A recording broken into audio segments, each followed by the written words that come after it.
Hello, everybody. I'm Matt Anderson, and welcome to The Road Not Taken, how ordinary people got out of their own way, and you can too. I'm happy to introduce my guest today, Jane Blaufus. And Jane, if you could just say a few words by means of introduction to the listeners so we can get a little bit of background about yourself. Hi, Matt. How are you? Glad to be here. Thanks for the invitation. So I am situated about an hour west of Toronto, Ontario, here in Canada. And today I am a best-selling author, international speaker, and a business coach who absolutely loves working with financial services advisors and business owners. Very good. Thank you, Jane. So I've got one kickoff question for you is really about, what prompted you to want to get out of your own way when your life was at its lowest point? Oh, well, that's a bigger story than just giving you a one-line answer. As I mentioned, I'm a best-selling author, and it was as a result of my story that I am where I am today. But I had a tragedy happen in my life that was totally out of the blue, and in 60 seconds, the life that I knew turned upside down and on its head. And as a result of that, it led a whole series of things to unravel in my life. And I finally got to the point where I was in a corporate position, and I'd lost my raison d'etre. I didn't like where I was. I didn't like where I was in life. I didn't like how I was feeling. I had no passion to get up and go in and lead a team of 15 people in my corporate job anymore. And I just thought, there's got to be more to life than this. Do I want to keep doing this for the rest of my life? And I also realized that I wasn't being a very good role model to my own daughter in terms of showing her that women could do anything that they want, that they strive to, that they put their mind to. So I had an opportunity to step off the corporate bus and go in a different direction. So I took the opportunity, took a year off to decide who I wanted to be when I grew up. And voila, here I am today. So Jane, how long between the tragedy that you mentioned and the, I suppose, was it a day when you woke up realizing that your passion had completely gone for your corporate position? No, it wasn't. It was over a number of years. It wasn't just the day after, because there was so much that happened that I just had to keep head down, focused on whatever I could focus on, and I didn't really have the opportunity to look at things from a bigger picture. So it took a number of years before that day sort of hit. Mm-hmm. I'm still curious about that day, though. Can you just relate it a little bit? I mean, what was so special about that day that all of a sudden you'd said, I'm done? Well, okay, here, I'll share a little story with you. I had to go in for foot surgery. And as a result of having foot surgery, I was off work for 8 weeks recovery. And the Friday before I was to return to work on the Monday morning, I slammed the foot that I had surgery on into a wooden ottoman and re-injured the work that the doctor had done. When I went into the doctor, he said, "What's the matter? You didn't like the work I'd done? You thought you should rearrange it?" And it necessitated that I take another week off work. And the problem was, Matt, right there and then when I said, "Oh, that's wonderful," I started thinking, something's not right here. Because if you're happy that your foot is killing you and you don't have to go to work for a week, that to me was indicative of things that got to change. Sorry, I'm partly smiling because it's okay. I wasn't. Fond memory of my grandfather when I used to have ingrowing toenail surgeries, and I remember him making a comment that you can guarantee that anytime you've got a painful toe, you can guarantee that you're going to stub it on something. And so I immediately thought of that, which is a weird flashback because I haven't had it for decades. So let's talk about the tragedy, because you alluded to it, but I know it's obviously a significant piece that's had a huge impact on your life. And is it fair to say that that's when things, you said, use the word unravel, is that when it started? Were you already disenchanted where you were professionally? But tell us a little bit, put a bit more color into that picture of, what happened and also how you handled it, because that's, handling grief is a topic I haven't touched on much. And I think, and yet most people have experienced it to greater or lesser degrees. So One sunny Sunday in July of one year, I was in my driveway waiting for my husband to come home from an engagement he'd had that morning, and we were going to go off on a date that afternoon because I'd taken my daughter to the airport in the morning and sent her off for her annual summer vacation with my parents on the west coast of Canada.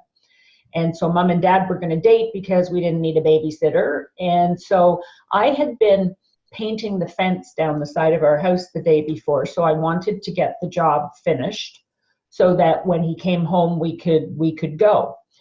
And I was painting when I saw a police cruiser pull into the roundabout that we lived on and go park in front of my neighbor's house.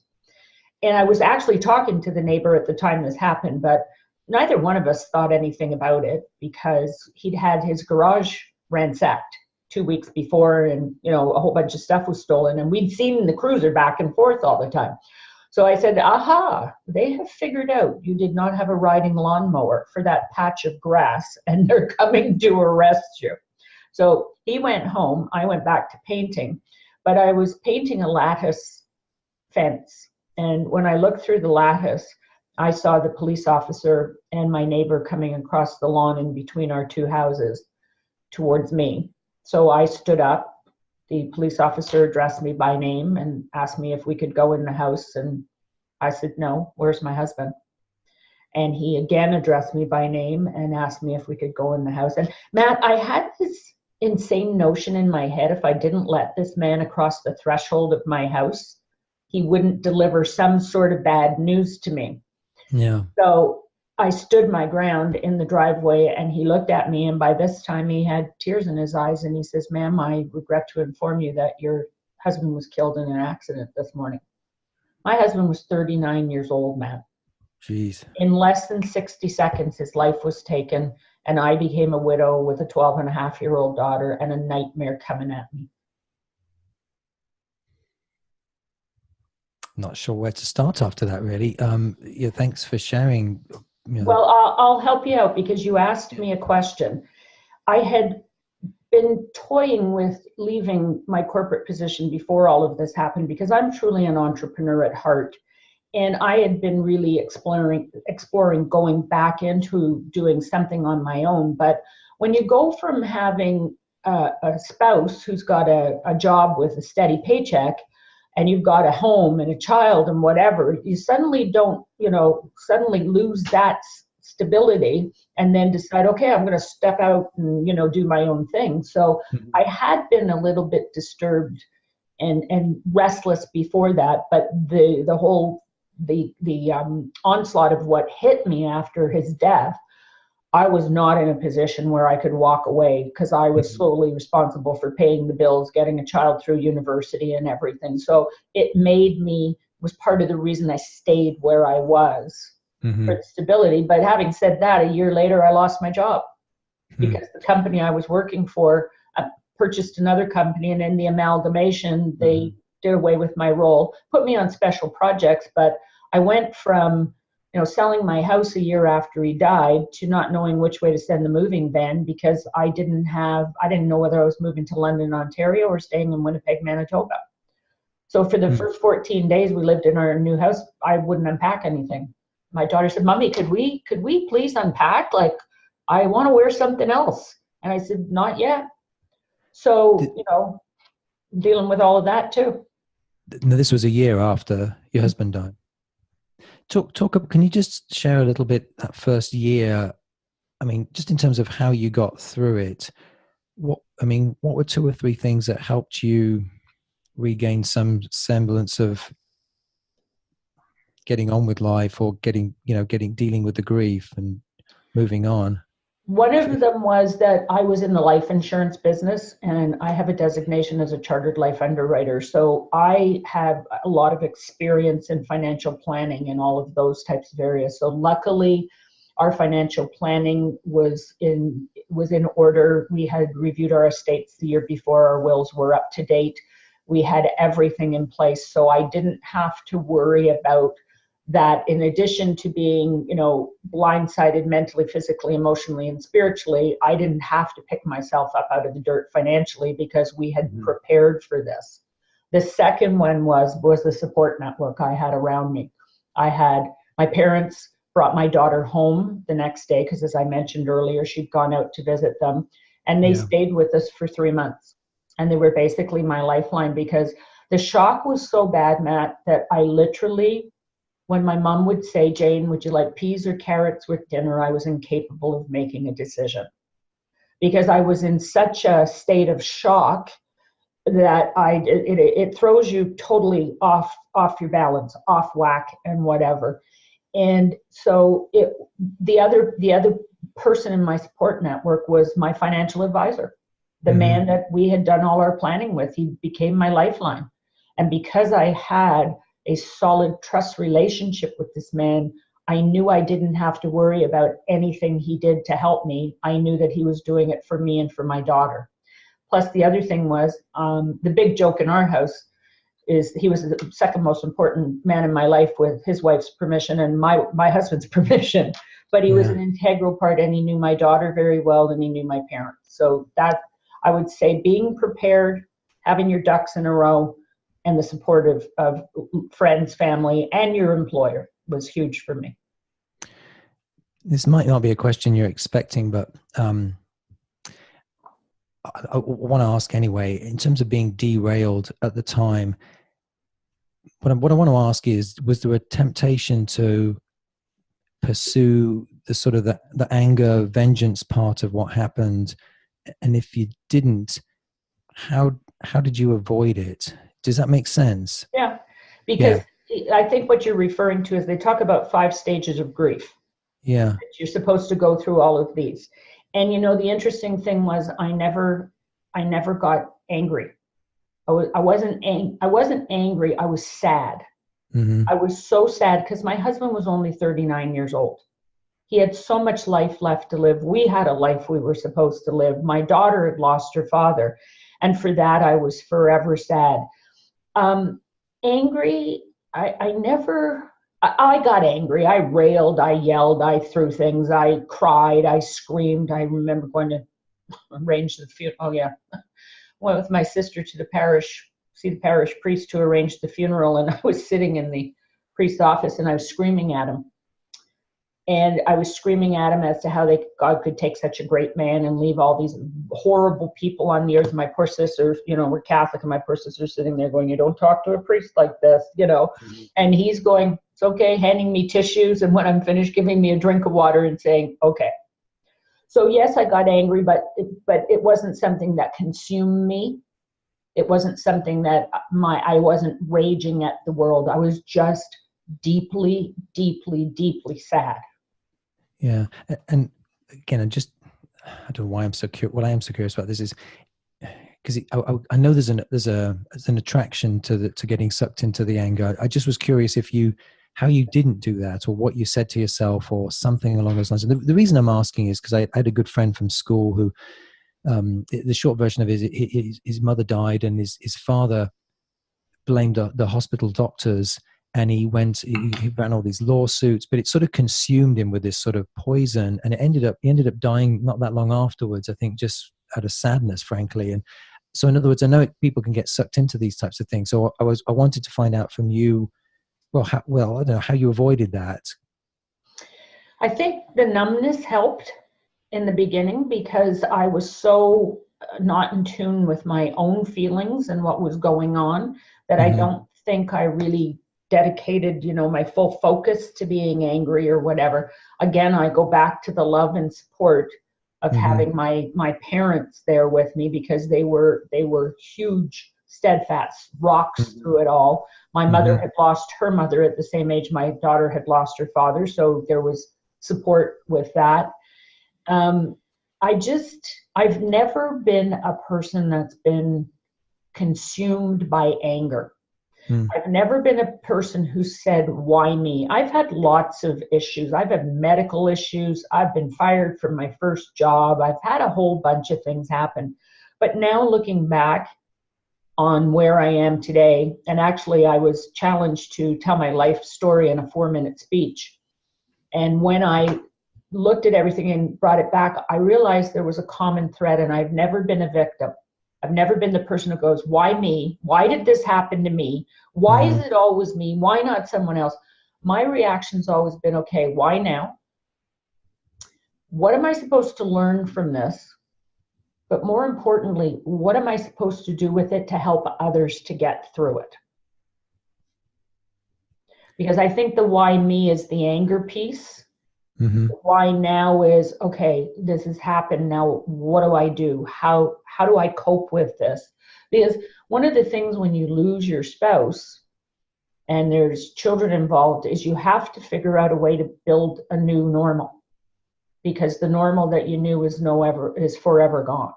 Right.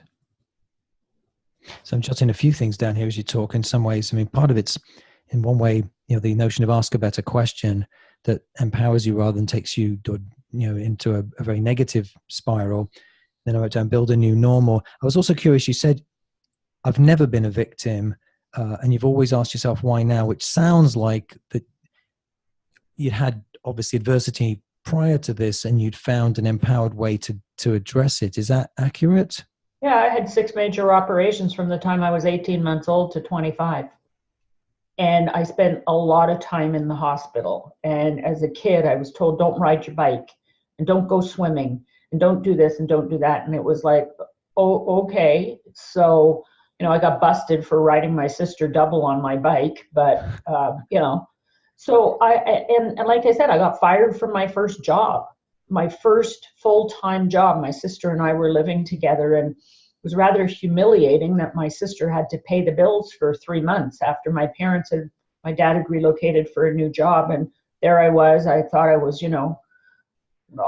I was grown up. I was a big girl. And all of a sudden I'm unemployed and I can't pay my bills and whatever. So, and there's been other things through the years, finding myself in situations I didn't really want to be in, and dealing with a mother who was going through breast cancer. And so, you can either put your head under the covers, like,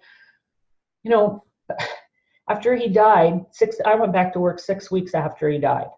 And people said to me, why are you going back to work? You're like, they're paying you to stay, like, you're getting your full salary. What are you going back to work for?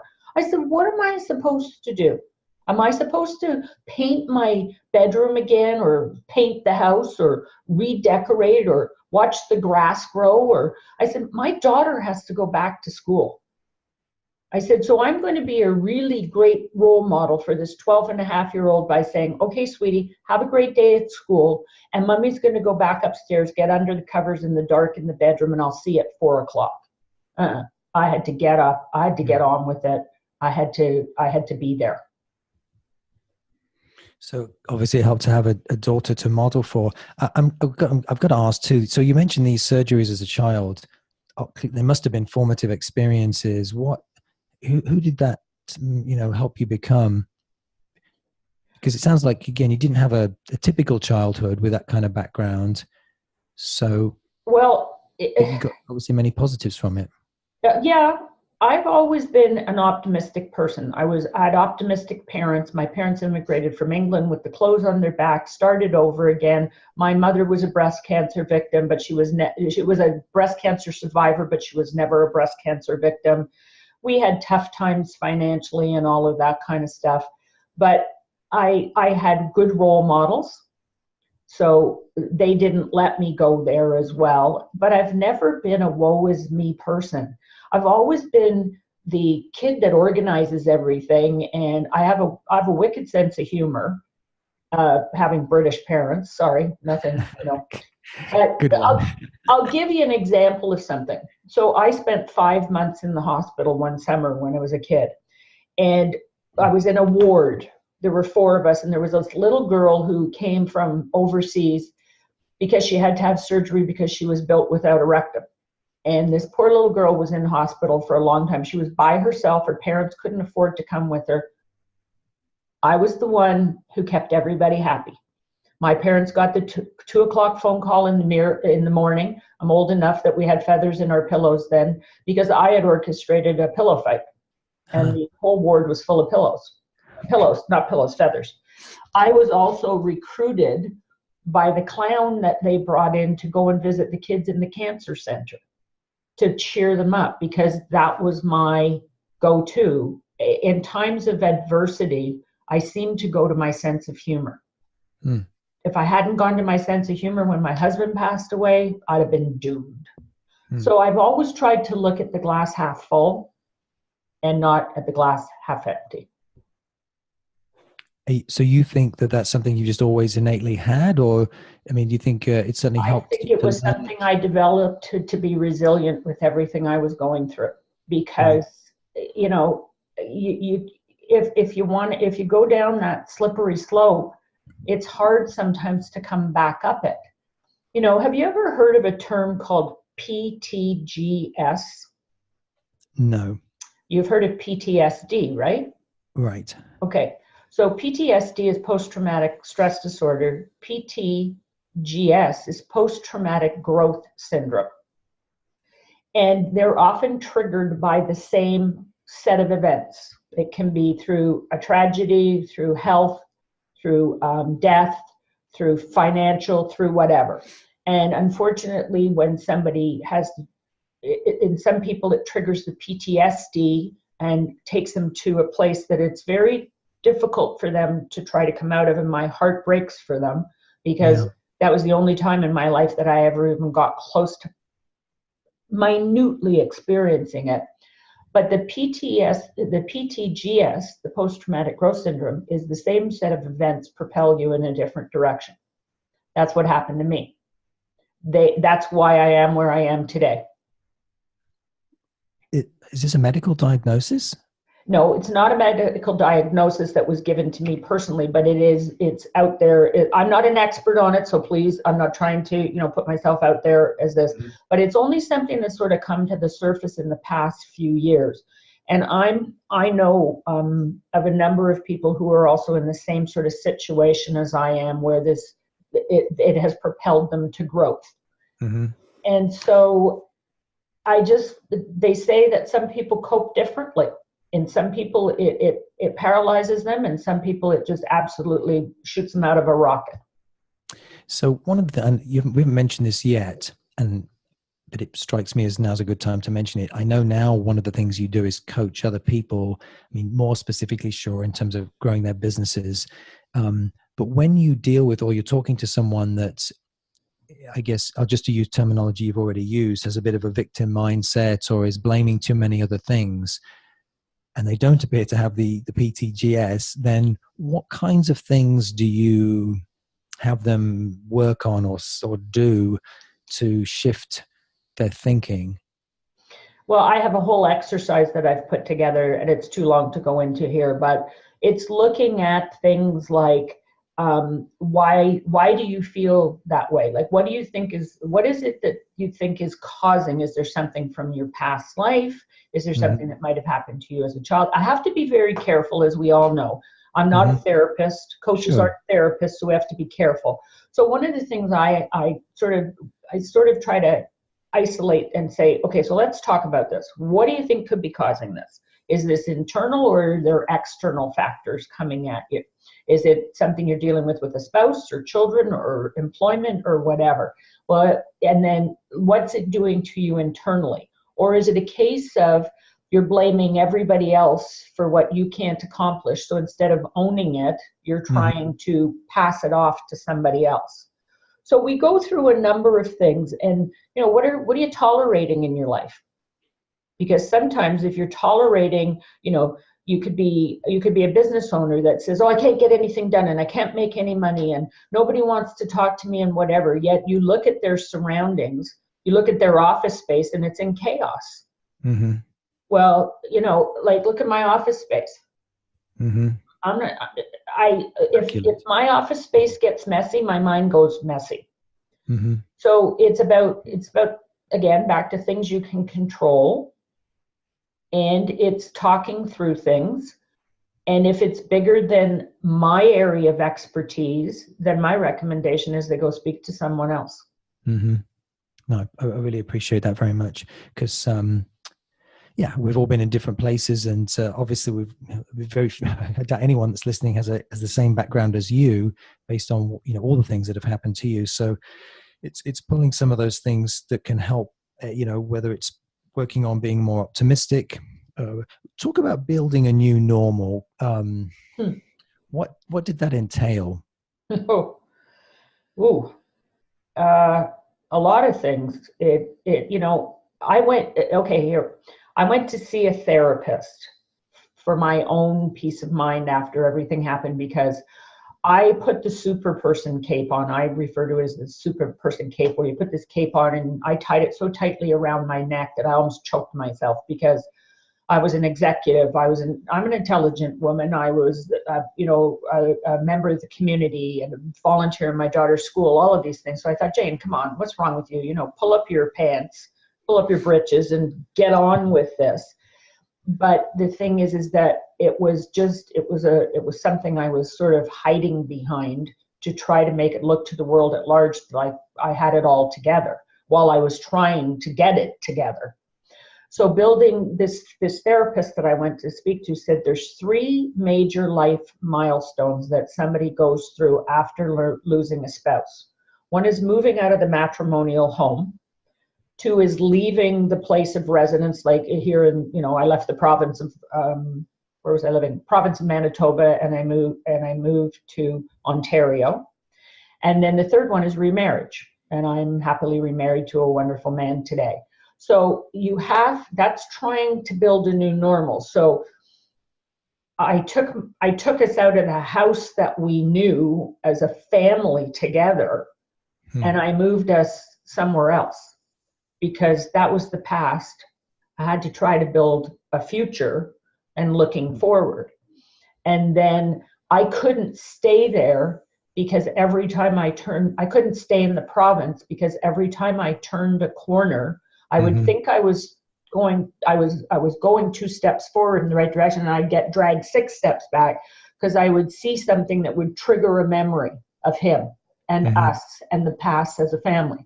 So I got an offer for a new job and moved out of the province and tried to start a new life there. And then I brought another male into the picture when I started a relationship with my now husband.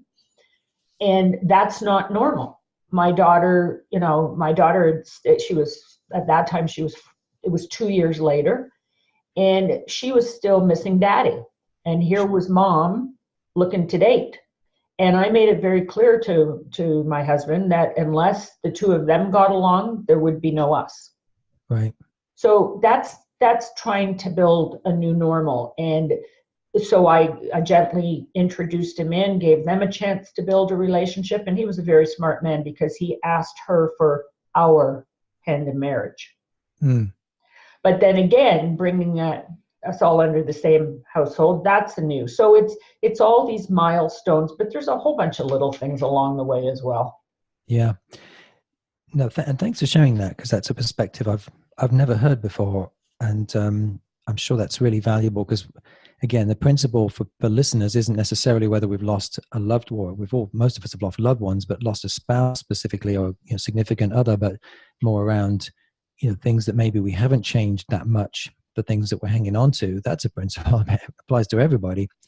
Jane, just as brief as I can be, I'd like to recap some of the things I've written down as main points, but also to help you connect dots on what you think is going to most benefit people listening that Right. are want to bounce back. So things I've written down, or that I've really highlighted anyway, is in my language now, using some of yours, but don't drop the victim mindset, build a new normal, perhaps ask better questions that are more empowering rather than why me, why now, and what am I supposed to learn from this. Work on being more optimistic about what can happen in the future, because obviously not all of us had parents that were optimists. In the same manner, not all of us have British parents, although I'm happy I did. But so if you don't have Britain's had a wicked sense of humor, well, I don't know if I'm sure that's a skill we could all work on, being more humorous. Take more responsibility for things. I mean, that's a very very powerful topic. I mean, often that's topic number 1 in many personal development books. And it's certainly, yeah, I mean, for many reasons, but it's that question, like you said, what are you tolerating? But it's sort of like we complain about things and we're not really willing to admit that we've allowed it to happen, or we've even chosen it. Clearly you don't choose to have to lose a spouse in a car accident. And that's why I think this is another reason why this is a fascinating topic, because certainly traumatic things do happen to people where there's no rhyme and reason. It can't be reasoned with. So other coping strategies it's great to talk about. But then, as you said, what's the holistic picture if you are in a poor space mentally, in terms of what can you control? Do things that you can control and take more charge of that. And I would add, certainly, on a daily basis, really, because I think that then that's something you can build on day after day. If you need therapy, get therapy, and then make certain changes. And it's interesting. I kind of want to come back to something you'd started with, that topic where you said you'd put on the superperson cape. Now, I wrote this down. You didn't say this. Well, you said I was hiding behind it, but I sort of then turned to think, because I think many of us are guilty of this, of pretending to be perfect, to hide things we're unhappy about. So are you saying then that making those significant changes, those were the biggest things? Were there other things that you needed to do for yourself to sort of, I guess, be more accepting of, I guess, all the things you'd been through? When I say hiding, it was, what I meant was I put on a persona, I put on a facade. So again, it was for my daughter, so she, didn't see me falling apart, which ironically she knew was exactly going on, which she writes about in our book. But it was, I had this in my head that I needed to be strong. I needed to be all together to help everybody else around me. And I didn't realize at first that I didn't have to take that on. I could allow myself to be the one who needed the help for a change, because I was always the one there to help. Yeah. And I think that was the biggest thing I had to break through, was giving myself permission to reach out and say, I can't do this alone. I'm not strong enough. Mm-hmm. I need some help. And when I did that, things changed. And that's a big thing I say to people, Matt, is I truly believe that asking for help is a strength. It's Mm-hmm. not a sign of weakness. The weakness is not asking. And when I did that, that's when things started to start to change. But it's a long, long process. It's 20 years this year since he passed away. Wow. And it still I can be dragged back in the past in a split second. Yeah. No, that makes complete sense. I really want to also encourage people listening to pause or write down that question, or the question, where do I need more help? And I admit it's more of a personal thing for me, but it really resonates when you say that, because the people I've been interviewing, it's interesting how it seems like the more accomplished people are, the more open they are to get help and mentors and coaches and things along those lines. And it's so ironic, because I think many people see it as a sign of weakness, and yet I think really what it is it's our ego getting in the way. It's where we don't want to somehow, again, it comes back a bit to pretending to be perfect. But anyway, I highly encourage that. I interviewed someone just a week ago that talked about the power what it helped him significantly was getting a mentor. Mm-hmm. And the day after the interview, I immediately reached out to two people on that very thing, because I just it's been a weakness of mine. So I'm particularly glad you shared that, because I think it's something that many people could get more from. So I'm going to start to shift the conversation now to sort of your initial story in terms of where you went after your when you decided you want to spend more time being entrepreneurial, and when you were in the position where you could get out of the corporate world. But just before I get there, you said something at the beginning about I'd always been entrepreneurial, or I always knew I was an entrepreneur. My question is how? Well, I was selling my stuff to everybody when I was a kid. And at the age of 13, I had 2 home-based businesses, and I was babysitting on the side, and I made more money than all of my classmates together, getting paid allowance in a month. And I had a bank account that was growing. I Wow. had business cards. I was just out there rocking it. This makes me feel like I shouldn't have been doing my homework. But no, that's amazing. Okay, so that's right. Answers that one. And of course, it wasn't the answer I was expecting, because I think it's a question lots of people have. I mean, there's this idea that, well, not everybody's cut out to be an entrepreneur. It's not a good move for some people. And so I was, curious. But I mean, again, you said the signs were very early for you, remarkably early for Well, you. and I don't mean to interrupt, but let me back it up even farther. I was born at the knee of an entrepreneur. My mother was an entrepreneur. My Okay. mother had home-based businesses. I watched my mother launch 5 businesses that failed, and stood beside her when she launched her 6th business 3 weeks after a radical mastectomy of her right breast, and toasted her with champagne. And I was fortunate to have parents that were very inclusive. I knew about them how my dad had to help my mother put the business plan together to take to the bank. I learned from the bottom up. I saw the struggles. I saw my mother was a professional dress designer. But before she reached her epitome, I used to be on the tutu line for my ballet recitals in the basement, where we were, churning out 300 tutus for a recital. Myself and my sister and my father went to school and work with sequins stuck to the bottom of our shoes, and, the bottom of my pants, because I'd been sitting on them. So I grew up around that. It was second nature to me. Yet my sister doesn't like that. She wants the stability, whereas I got used to sort of that. And then when I went into the life insurance business, I went back into an entrepreneurial role for 10 years as an advisor, because I was on commission. Right. Did you ever manage other sales professionals? Yes. After I was 10 years as an advisor, I became a sales manager and was responsible for the attraction, recruiting, selection, and training of other advisors.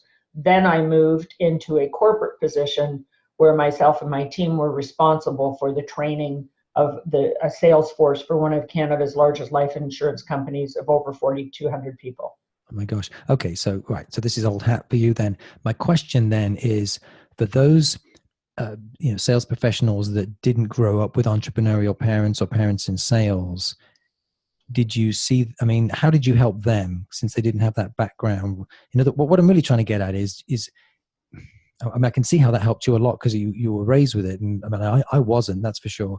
And so I'm more curious, like, how did you help the people that didn't have that background? And did it make to what extent did it make a difference? Well, because I've walked the walk and talked the talk, and I've got the T-shirt, as I say, I can help people with sales because I know how to sell. I know how to sell. I was taught how to sell. I've practiced it. I've got the success to go with it and whatever. And if you're a business owner, whether you like it or not, we're all in sales. Right. You're the marketing and sales face of your company. And if you don't believe that, then my suggestion is that you might want to find a job, because it's going to be too hard. So I'm all about language. I'm about the way we talk to people. I'm about building relationships. And sales is all about building relationships. Yeah. It's about listening. It's about communication. It's about integrity, ethics, fairness. It's about professional development. So you can learn how to sell. We aren't all born salespeople, but a lot of it comes back to me, sales is all about relationship building. And then my past experience, especially before I knew better in some ways, but I would always attribute people's results to how driven they were. Can you talk about that topic in terms of motivation? And, is it the most important thing that people need to be successful in sales or in running a business? Or do you think there's other things that are going to impact that? I think that it's important, like, we're all responsible for our results. Nobody else can do it for us. I don't believe you can motivate anybody.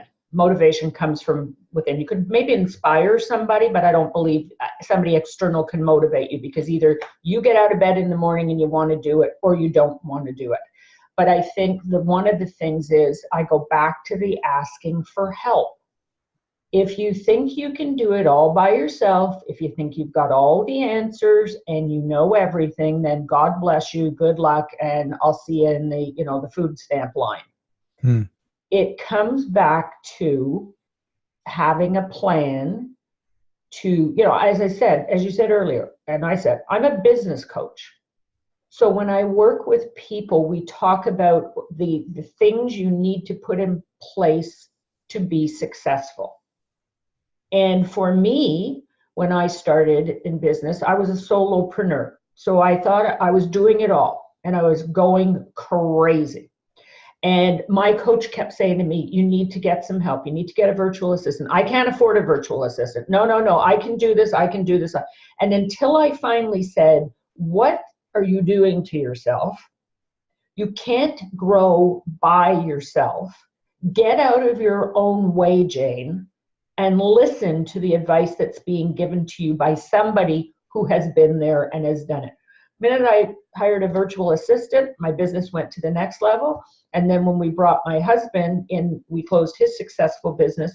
He's now my business partner. He runs the operations and the back end of the business, went through the ceiling.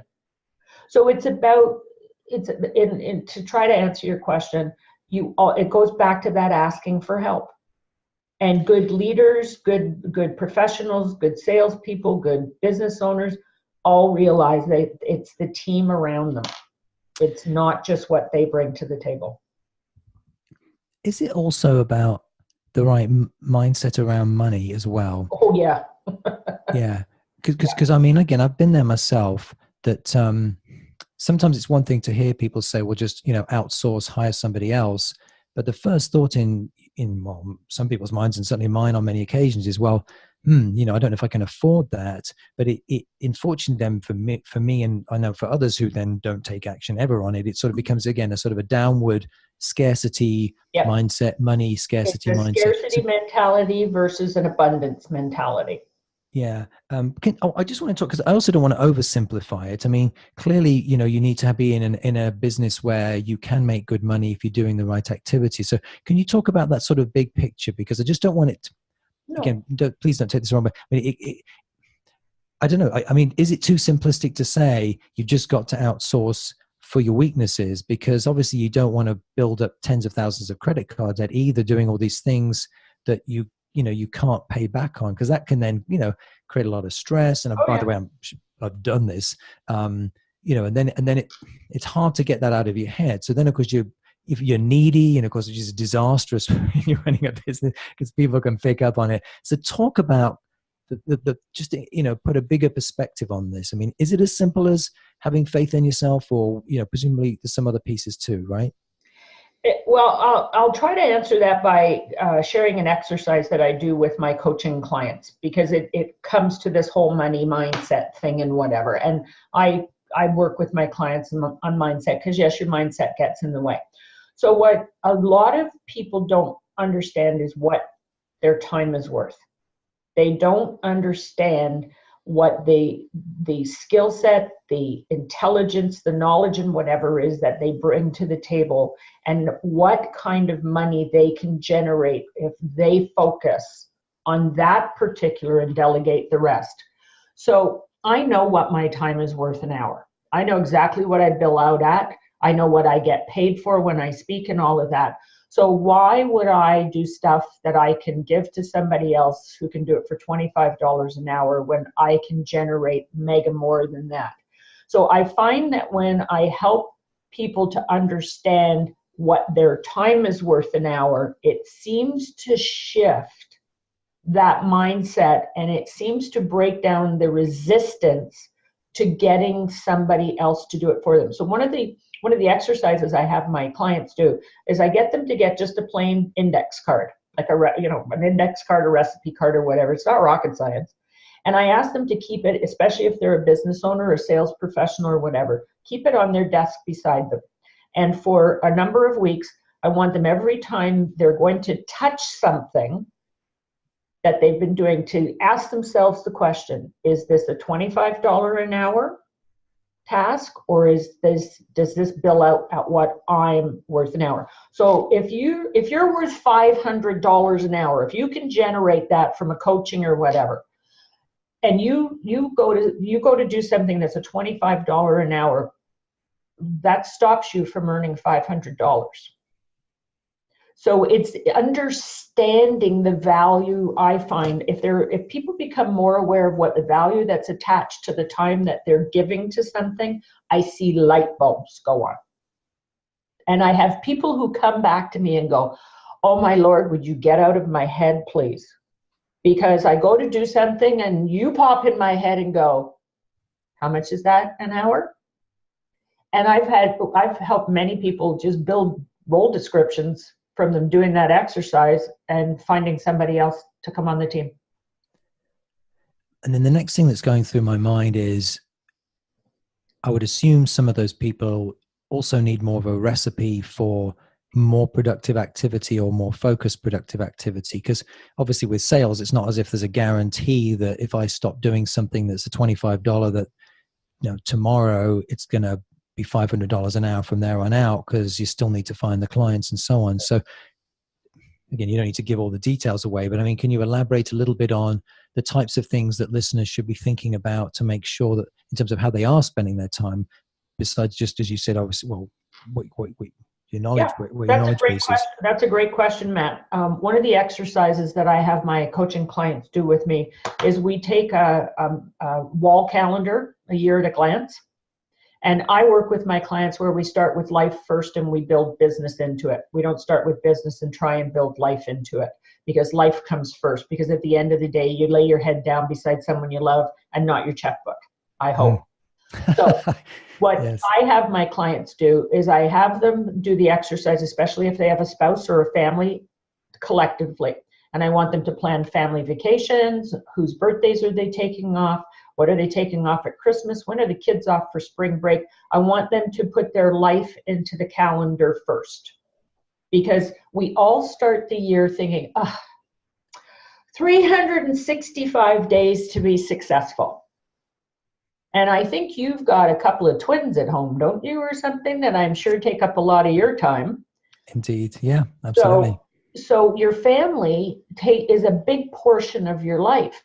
So I have people put all of the personal stuff, because the reason I do this, Matt, is because if you don't have life and all you do is work, you get burnt out.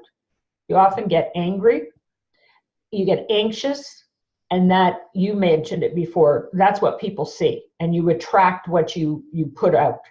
So once we know how many days that's allotted to, then I get them to figure out how many days they actually have a year to work, to be on, to be revenue generating and revenue focused. And what I'm finding is that people that understand this look at their time very differently and stop, in many cases, squandering it, because they start to realize, oh, if I do that here, that's got to give over there, and I don't want that to give. That's non-negotiable. Can you talk, and this is brilliant stuff, by the way, I should acknowledge it way more. My brain sort of moves on, but partly also because obviously we only have so much time to talk.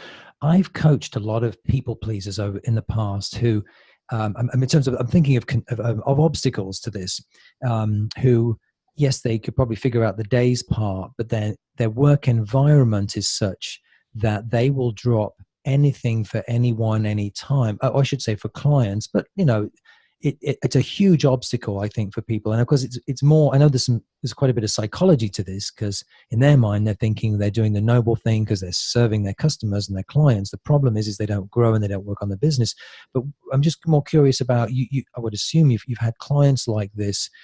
But for those listening who don't even realize they are being people pleasers, it's more around the people that think they're so crazy busy with everything that they don't, that they wouldn't either know where to start, or they just don't think they've even got the time to be more effective, I guess. Can you, I guess my question probably should come back to people pleasers, because it's an easier place to start perhaps, but what advice do you recommend for people? Let's put it this, what advice do you recommend for people who are in work environments where they feel like they don't have time to breathe? That's a very good question, and it's one that I hear all the time. So what I do with people is I say, okay, so I realize that if you're in a position, you can't say no all the time, because then you're deemed to not be the team player, or, blah, blah, blah, blah, blah. So I coach people to ask a question. I'm happy to help, Matt, but could you just help me with something? If you'd like me to do that, what else would you like me to take off my plate or put to a lesser priority? Because, I want to make sure that it's not whining, it's asking different questions. So great, Matt, I'd be happy to do that. Could you just tell me, I'm working on this, this, and this. I thought the priority list was this. What moves? Because quite often the people that come and ask you either don't realize what's on your list, have forgotten what they gave you, or the game has changed and they forgot to tell the rest of the team. The other one that I've done a number of times, and it's worked wonders for people, is if it's a repetitive situation and the person isn't getting it with that question, when somebody comes to the door and says, the question is the building on fire or did someone die? Because if neither of those are happening, I'd be happy to help you with that, but could you go see my assistant, or let's put a time in the calendar and then we can chat about it. Because right now, my focus needs to stay here. 9 times out of 10, you never see them again. Because the problem is those people are time wasters. They don't know what they're doing. Their lives are in, so they figure they should take everybody else with them. And then what about the individual salesperson that's essentially being too nice to or certainly all their clients, but maybe even just other professionals that they know who aren't even referring them any business? How do they draw better boundaries? They have to draw them themselves. They have to decide what they'll accept and not accept, because you're the only person. I talk to people about mouse training their clients. About what? Mouse training your clients and setting boundaries, because I come across a lot of people who are letting their clients dictate the way life works. Case in point, do you have office hours? Yes, I do. What are they? 9 to 5, 9 to 6, whatever. Do you work on weekends? No. What happens if a client calls you with an emergency? Well, I pick up the phone. Why? Well, because I'm supposed to. No, you're not supposed to. So on your phone is your voice message that says, "Hi, this is Jane. Your call is very important to me. Thank you very much for reaching out. Please leave a message and the best time to get back to you, and I'll attempt to return your call within 24 hours. If this is an emergency," whatever.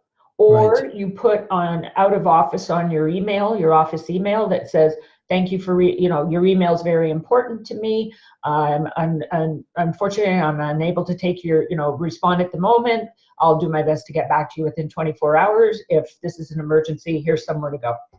Right. And out of office and whatever, because we do it to ourselves.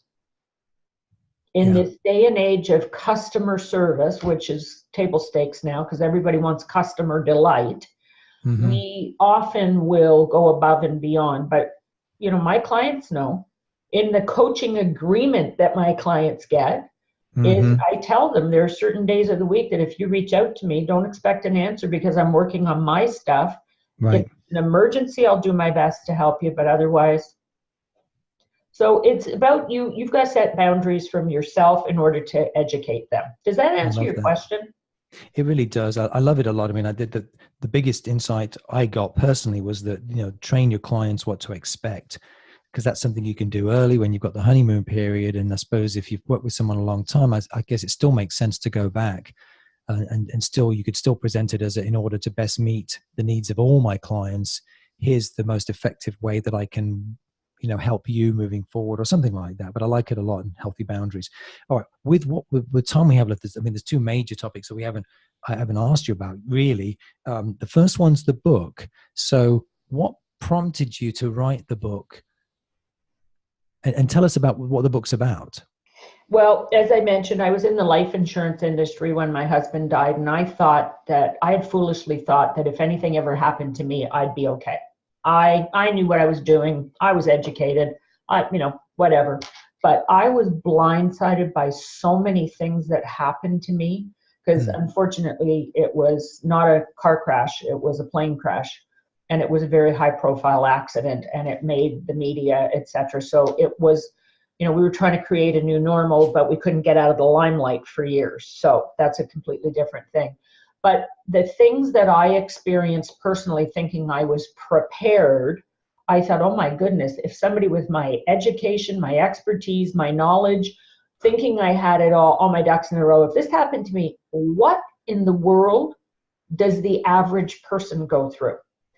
So years later, it didn't happen right away, but years later, I had an aha moment sitting at my desk. I'd had this idea for the book rattling around in my head, and I'd sort of loosely written about what I thought was 33 pages. And I was saying, okay, I don't want to just share the story because people mean well, they pat you on the arm, they say sorry for your loss, and they walk away. I wanted to affect change. I wanted to get people to have those courageous conversations, to get their personal and financial lives in order while they could. But I know that this illness, death is not a subject people sit around on a Friday night over a drink talking about.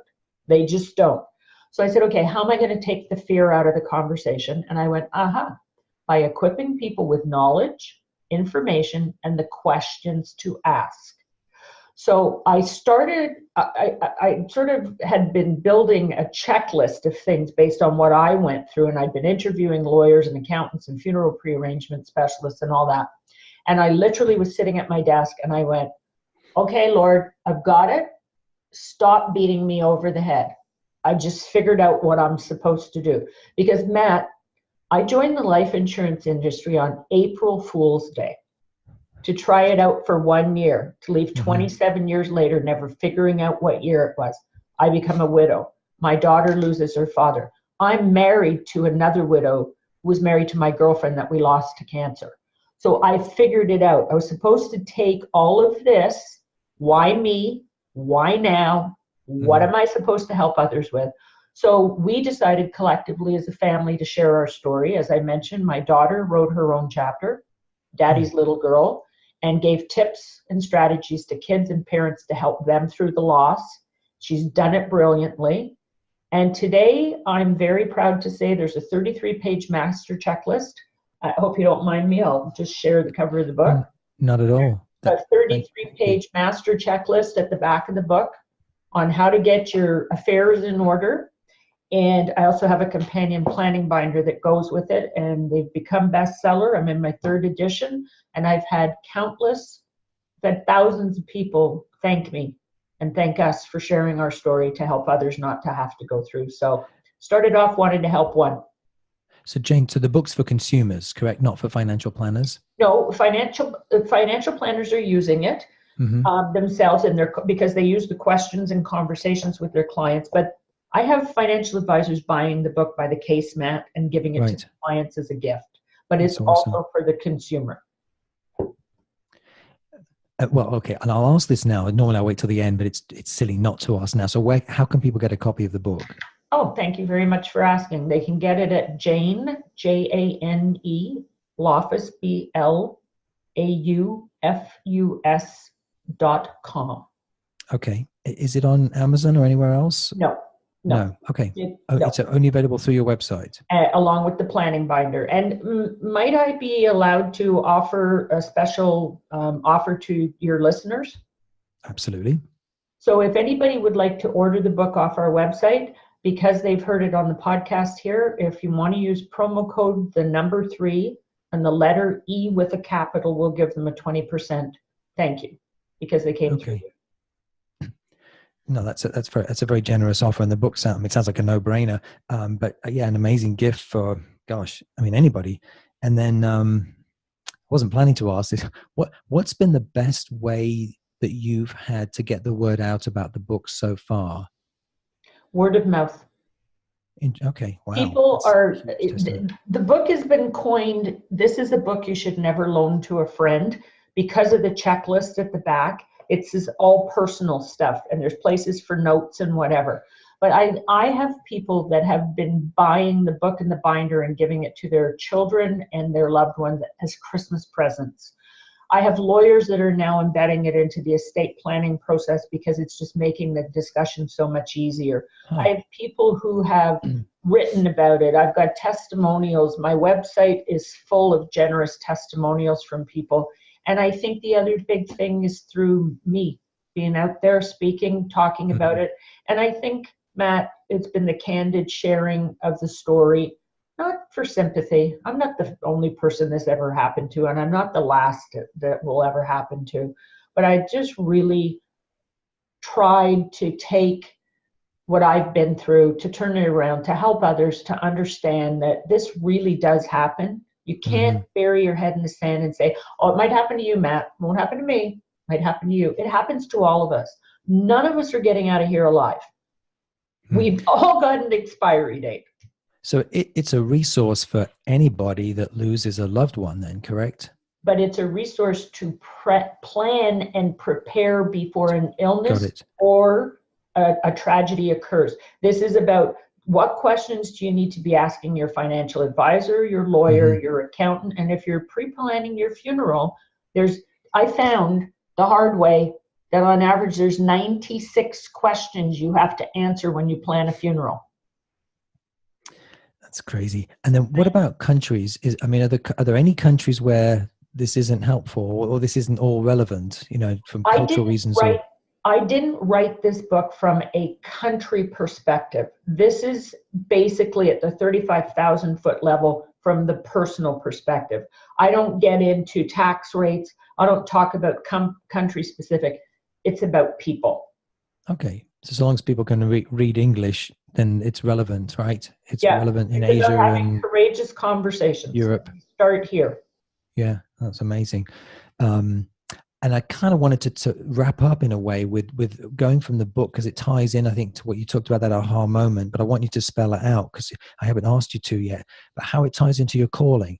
Because one thing you were kind enough to share before we recorded this was that you were 55 when this moment happened, which of course gives hope to billions of people on the planet, that they can that if they that similar things can happen to themselves in terms of the thinking process. But talk about how the book connects to your purpose. Well, I'll go back to the fact that I wrote the book because I wanted to help one family never to have to go through what we went through. I didn't want others to not be in a position to come out of this the other side and be able to be upright and learn to live and love again. I have been so fortunate to have come back from this adversity.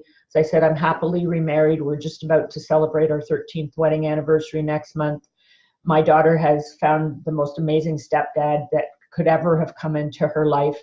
And I go back to the moment sitting here at this desk going, I've got it. I'm supposed to pay this forward. And I have people say to me, oh my Lord, when I listen to you talk, it oozes out of you. It's because I just want to help others not to have to go through this. And so I put all the dots together. I understand it. I believe there's reasons and seasons for everything. And I believe he has a plan for all of us. And so I just want to try to help others to plan before something happens. Oh, thank you, Jane. 3 quick questions to wrap up. One of them's, who do you think you've become since your most challenging place?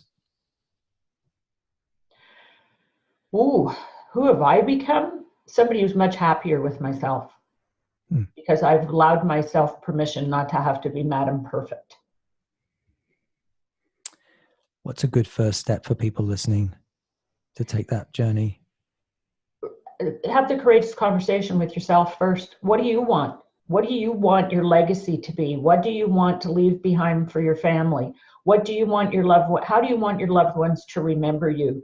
Do you want them to be running around like chickens with their heads cut off if you become ill or lose your capacity to express your wishes because you've lost your voice or whatever? That's what I would hope. Well, thank you, Jane. And then the best way to get in touch with you is your website. You said Jane Blaufus, Blaufus.com. Is that correct? Yes. Yep. Everything you need is on the website. Go and have a look. Please visit. Fantastic. Thank you, Jane, so much. This has been, my God, amazing. And just to wrap up for everyone listening, always like to leave that word of caution. You know, yes, we're privileged to listen to someone that's learned a lot and has incredible things to share and has done remarkable things. You can too. You know, none of us is perfect, so don't put anyone on a pedestal. That's all. Just remember that we're all human and that we're all on our journeys, and you know, just start with one thing at a time. And you know, Jane, certainly with many suggestions on things those can be. Thank you so much for listening, everybody. Really hope you got a ton out of it. I can't imagine you didn't, unless you fell asleep at the beginning. Things to remind you about: please subscribe to the podcast. If you haven't, please leave a review. Show notes are on the website, matt-anderson.com/Jane Blaufus, Blaufus. It's matt-anderson.com/Jane Blaufus. And other than that, I'll wrap up with my favorite question, which is, what would you do if you knew you couldn't fail? I'm Matt Anderson. This was The Road Not Taken.